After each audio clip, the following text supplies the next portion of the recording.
Hello everyone, Brian here. This morning I did some work in the garden with limited time because it's my son's story time day. So with limited time, I finally got around to transplanting some of the plants that I wanted to, starting with this sage that was in a pot. If you remember from previous videos, decided that we'll plant it here. I also transplanted a Queen Victorina agave into the area that's right over my shoulder, and we'll see it in a second. But first, on video, we'll transplant this custard apple, and this custard apple was grown from seed, I believe, last summer or last spring, and surprisingly, they're very easy to germinate. I actually had a few plants in here that germinated and sprouted, and I had to thin it out, and it was hard to do. But for the sake of the one plant, it's best to thin them out and let them continue to grow. Right next to this custard apple is another custard apple, and it was also sown and sprouted at the same time as this guy. And this was planted earlier in the year. This was kept in the pot as an insurance policy, just to make sure that the soil here is going to be good enough for them to thrive in. The differences between the two tells us that it likes to be in the pot. So here you've heard me mention many times that our soil is clay. So before we transplant the custard apple into the ground, we're going to amend the soil more, the clay more than we did for that guy, and then we're going to plant it very differently. Rather than dig a hole and put it in the ground, we're going to actually set it mostly above ground, and we're going to fill and mound the dirt. That way we can have better drainage, and hopefully it will continue to be happy, and we'll see where it goes from there. Its roots are already starting to come out of the pot, so definitely more than ready to be transplanted.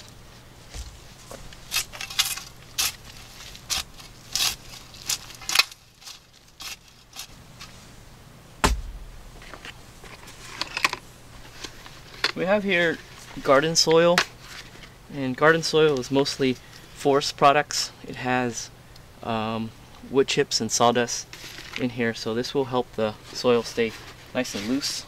Helps with drainage.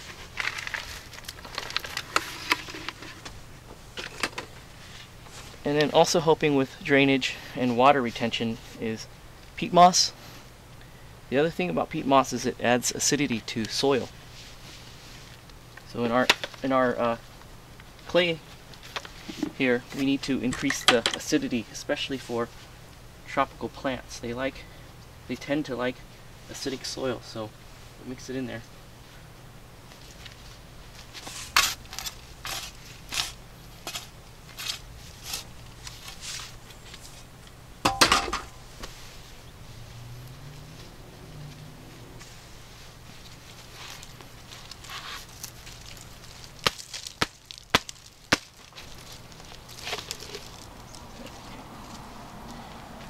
There we go.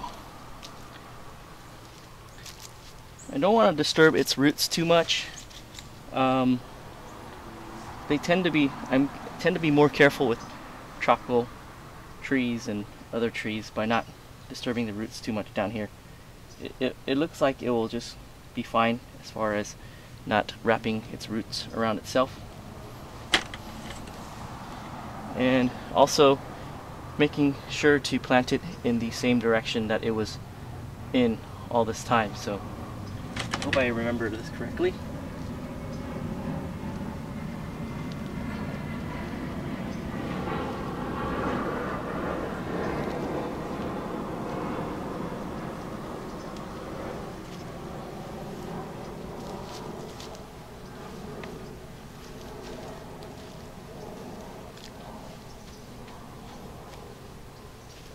So we have our custard apple transplanted really quickly by not having to dig into the ground too much.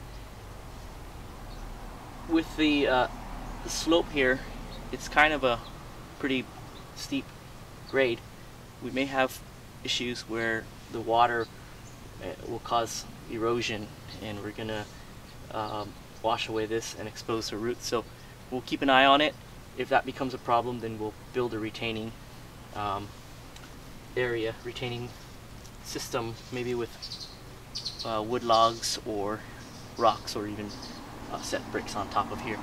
The other consideration is with fall coming around and we're heading into winter, these tropical plants may not like the cold too much, so we're gonna mulch it with straw or other things to keep the soil warm.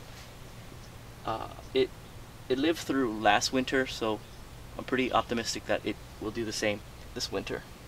And then you may notice that it's planted pretty closely to the other plant. This is about a 2 feet distance.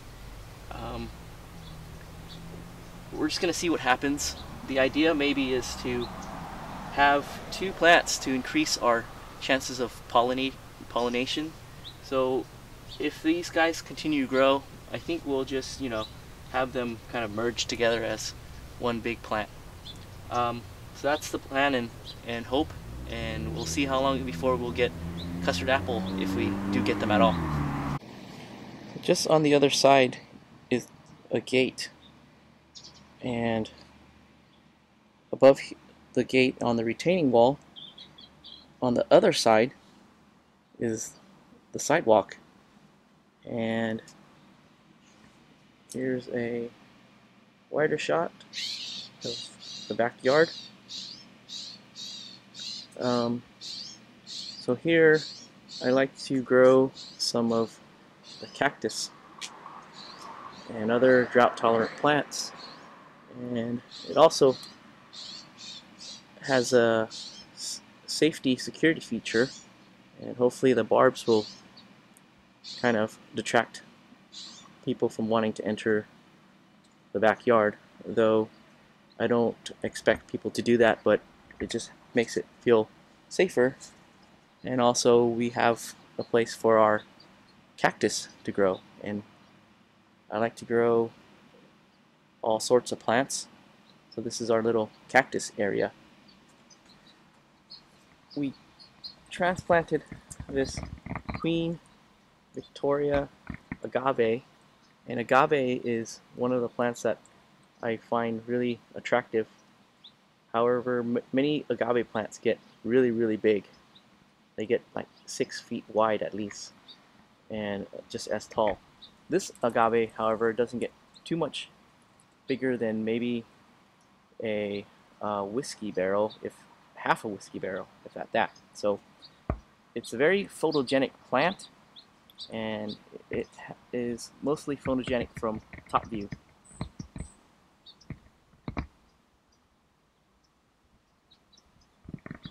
It looks like an artichoke. It's also very deceptive in its defense mechanism. You can't really see them, but the barbs here are really sharp. So this is a very hard woody plant with sharp barbs. Stepping on or touching these barbs will make for a very bad day. So this is a plant that was recently transplanted this morning. Before, there was a lemongrass that reside here, and it was never happy. It never made anything that we can harvest. So we've just replaced the lemongrass with this agave plant. This is a purple prickly pear cactus, and that's a